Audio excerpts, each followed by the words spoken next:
ಕಲಾವಿದರು ಪಲ್ಲು ಅಥವಾ ತಂತ್ರಜ್ಞರು ಅಂತ ಬಂದಾಗ ಒಂದು ಶುಕ್ರವಾರ ತನಕ ವೇಟ್ ಮಾಡ್ತಾ ಇರ್ತಾರೆ, ಅದೊಂದು ದಿನ ನಮ್ಗೆ ಬರಲಿ ಅಂತ ಅಂದ್ಬಿಟ್ಟು.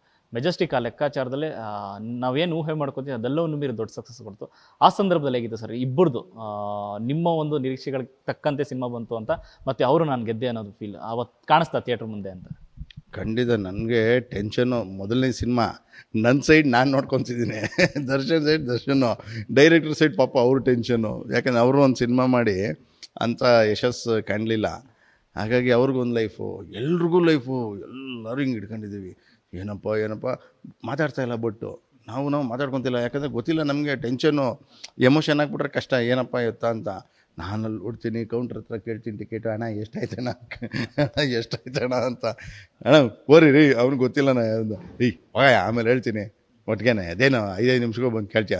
ನಮಗೆ ಭಯ, ಟೆನ್ಷನ್ನು ಅದಿದ್ದೇ ಇರುತ್ತೆ. ಆಮೇಲೆ ಫಸ್ಟ್ ಶೋ ಆಯಿತು, ಒಳಗಡೆ ಹೋಗಿಲ್ಲ, ನೋಡಲಿಲ್ಲ. ನಂಗೆ ಭಯ, ಏನು ಎತ್ತ ಅಂತ ಕಾಯ್ಕೊಂಡಿರೋದು. ಈಚೆ ಬಂದು ಥಿಯೇಟ್ರಲ್ಲಿ ಜನ ಹೆಂಗೆ ಕೊಂಡಾಡಿದ್ರು ಅಂದರೆ ಹಬ್ಬ ಅಂದ್ಕೊಂಡು ಆವಾಗ ಒಂದು ಸಮಾಧಾನ ಆಯಿತು, ಅಯ್ಯೋ ಹಿಂಗ ಅಂತ. ಆಮೇಲೆ ಅವತ್ತು ಫುಲ್ ಡೇ ಅಲ್ಲೇ ಥಿಯೇಟ್ರ್ ಹತ್ರನೇ ಇದ್ದು ಆ ಒಂದು ಖುಷಿನ ಸಂಭ್ರಮ ಮಾಡಿಕೊಂಡು. ಆದ್ರೂ ಭಯ, ನಾಳೆ ಏನಾಗುತ್ತೋ ಅದು ಗೊತ್ತಿಲ್ಲ ಆ ದಿನ ಅಷ್ಟೇ. ಬಟ್ ಆಮೇಲೆ ಒಂದೇನು ಮೊದಲನೇ ದಿನದಿತ್ತೋ ಹಂಗೆ ಒಂದಷ್ಟು ದಿನ ಕ್ಯಾರಿ ಆಯಿತು. ಇಂಡಸ್ಟ್ರಿಗೆ ಒಂದು ಒಳ್ಳೆ ಹೈಟ್ಗಿರೋ ಹೀರೋ ಬಂದ ಅಂತ ಬಂತು, ಒಂದು ಮಾಸ್ ಹೀರೋ ಬಂದ ಅಂತ. ಮೆಜೆಸ್ಟಿಕ್ ಆದ ನಂತರದಲ್ಲಿ ನಿಮ್ಮಿಬ್ಬರು ಕಾಂಬಿನೇಷನ್ ತುಂಬ ದೊಡ್ಡ ಸಿನಿಮಾ ಅಂತಲೇ ನವಗ್ರಹ ಸಿನಿಮಾ. ಸೊ ಆ ಸಿನಿಮಾ ಸ್ಟಾರ್ಟ್ ಆಗಿದ್ದು ಹೇಗೆ ಅಂತ ಅಂದ್ಬಿಟ್ಟು, ಅಂದರೆ ಆ ಸಂದರ್ಭದಲ್ಲಿ ಆ ಥರ ಯೋಚನೆ ಮಾಡಿದ್ದಿಲ್ಲ, ಅಂದರೆ ಕಳನಟರ ಮಕ್ಕಳೆಲ್ಲ ಸೇರಿ ಒಂದು ಸಿನಿಮಾ ಮಾಡಬೇಕು, ನಮಗೊಂದು ದೊಡ್ಡ ವೇದಿಕೆ ಆಗಬೇಕು ಅಂತ ಕನಸು ಕಾಣೋದೇ ದೊಡ್ಡ ವಿಷಯ. ಸೊ ಹೇಗೆ ಸ್ಟಾರ್ಟ್ ಆಯ್ತದ ಅಂತ? ಅದು ದಿನಕರು ಆಮೇಲೆ ದರ್ಶನ್ ಪ್ಲ್ಯಾನ್ ಮಾಡ್ಕೊಂಡಿದ್ರು. ಅವ್ರ ಪ್ಲ್ಯಾನ್ ಆದಮೇಲೆ ಅವ್ರ ಪ್ಲ್ಯಾನಲ್ಲಿ ನಾವು ಬಂದ್ವಿ ಅಷ್ಟೇ. ಅದು ಮಧ್ಯದಲ್ಲೆಲ್ಲ ಒಂದು 4 ಸಿನಿಮಾ ಎಡಿಟ್ ಮಾಡಿದ್ದೆ ದರ್ಶನ್ದು. ಅದೆಲ್ಲ ಮಾಡಿ ಆ ಬಾಂಡಿಂಗ್ ಹಂಗೆ ಇತ್ತಲ್ಲ, ಅದೇ ಹಂಗೆ ಕ್ಯಾರಿ ಫಾರ್ವರ್ಡ್ ಆಗಿ ನವಗ್ರಹ ಟೈಮಲ್ಲಿ ಈ ಥರ ಕರೆದ್ರು ಇಬ್ರು. ಹಿಂಗಿದೆ ಬಾ ಮಗ, ಇದ್ರ ಮಾತಾಡಬೇಕು ಅದೊಂದು ಪ್ರಾಜೆಕ್ಟು ಅಂತ.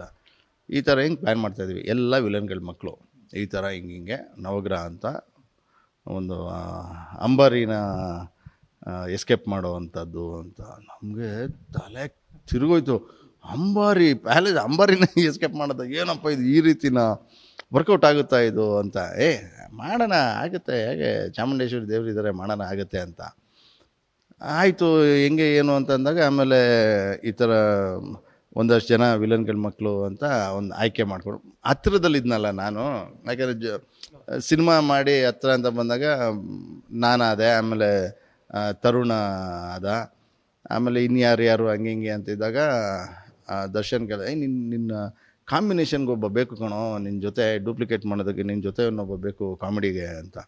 ನಾನು ಯಾರು ಅಂತ ನೋಡ್ತಿದ್ದೆ. ಆಮೇಲೆ ನಮ್ಮದೊಂದು ಸ್ಟುಡಿಯೋ ಇತ್ತು ರಾಮಂದ್ರ ಹತ್ರ, ಅಲ್ಲಿ ಗಿರಿ ದಿನೇಶನ್ನ ನೋಡ್ತಾ ಇದ್ದೆ. ಅಂದರೆ ಅವಾಗ ಅಷ್ಟು ಪರಿಚಯ, ಬಟ್ ಫೇಸ್ ಕಟ್ ನೋಡಿದಾಗ ನಾನೇ ಕರೆದುಬಿಟ್ಟು, ಬನ್ನಿ ಒಂದು ನಿಮಿಷ ಅಲ್ಲಿ ಟೀ ಕುಡಿಯೋಕ್ಕೆ ಬರ್ತಿರೋ, ನೀವು ದಿನೇಶ್ ಅವ್ರ ಮಗನಾ ಅಂದೆ. ಹೌದು ಅಂದರು. ಆಮೇಲೆ ಅಲ್ಲಿ ಪರಿಚಯ ಆಗಿ ಆಮೇಲೆ ಹೇಳಿದ್ದೆ, 4-5 ತಿಂಗಳಿಂದ ಇಲ್ಲೇ ನೋಡಿದ್ದೆ ಕಣೋ, ದಿನೇಶ್ ಅವ್ರ ಮಗ ಅವನು, ನಾನು ಹೇಳ್ತೀನಿ, ಮನೆ ಗೊತ್ತಿರಲಿಲ್ಲ ನನಗೆ.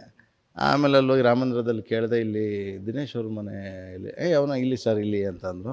ಅವನಿರಲಿಲ್ಲ, ಅವ್ರ ಅಣ್ಣ ಸಿಕ್ಕಿದ್ರು. ಆಮೇಲೆ ಹೇಳಿ ಸ್ಟುಡಿಯೋ ಕರೆಸಿ ಆಮೇಲೆ ಕರ್ಕೊಂಡೋದೆ, ದಿನೇಶ್ ಮಗ ಅಂತ ಅಂದ್ಬಿಟ್ಟು. ಅಲ್ಲಿಂದ ಒಂದು ಆಯಿತು. ವಿನೋದ್ ಪ್ರಭಾಕರು ಅವರು ಇವರು ಎಲ್ಲರೂ ಬಂದು ಆಮೇಲೆ ಇನ್ನೊಂದು ಚಾಕ್ಲೇಟ್ ಬಾಯ್ ಥರ ಬೇಕು ಅಂದಾಗ ಧರ್ಮಕೀರ್ತಿರಾಜ್ ಮಗಾಗಿ ಅದೊಂದು ಈಗಲೂ ಇಟ್ಸ್ ಏನಂತಾರೆ, ಅದೊಂದು ಸೀಲು ನವಗ್ರಹ ಅನ್ನೋದಕ್ಕೆ. ಇನ್ಫ್ಯಾಕ್ಟ್ ನಾನು ಗುರ್ಸ್ಕೊಂಡಿರೋದು ಆ್ಯಸ್ ಎ ಆರ್ಟಿಸ್ಟು ಅಂತ ಗುರ್ಸ್ಕೊಂಡಿರೋದು ನವಗ್ರಹದಿಂದನೇ. ಟೆಕ್ನಿಷಿಯನಾಗಿ ಮಾಡಿದೆ, ಹಾರ್ಟ್ ಬೀಟ್ಸ್ ಡೈರೆಕ್ಷನ್ ಮಾಡಿದೆ, ಎಡಿಟಿಂಗ್ ಒಂದಷ್ಟು ಸಿನಿಮಾ ಮಾಡಿದೆ, ಬಟ್ ಗೊತ್ತಿಲ್ಲ ಜನಕ್ಕೆ ಯಾರು ಅಂತ. ನವಗ್ರಹ ಬಂದಾದಮೇಲೆ ಅರಸ್ ಅಂತ ಬಂದಾಗ, ನೀವೇನಾ ಅದು ಹಾರ್ಟ್ ಬೀಟ್ಸ್ ಮಾಡಿದ್ದು ನೀವೇನಾ, ಮೆಜೆಸ್ಟಿಕ್ ಸಿನಿಮಾ ಮಾಡಿದ್ದು ನೀವೇನಾ ಎಡಿಟ್ರು, ಈ ರೀತಿ ಸ್ಟಾರ್ಟ್ ಆಗ್ತಾ ಹೋಯಿತು. ಹಾಗಾಗಿ ಅದು ತುಂಬ ಚೆನ್ನಾಗಿತ್ತು, ಒಂಥರ ಒಳ್ಳೆ ಬಾಂಡಿಂಗು. ಈಗಲೂ ಕಣ್ಣಿಗೆ ಕಟ್ಟದಂಗಿದೆ ನವಗ್ರಹ ಸಿನಿಮಾ ಅದು.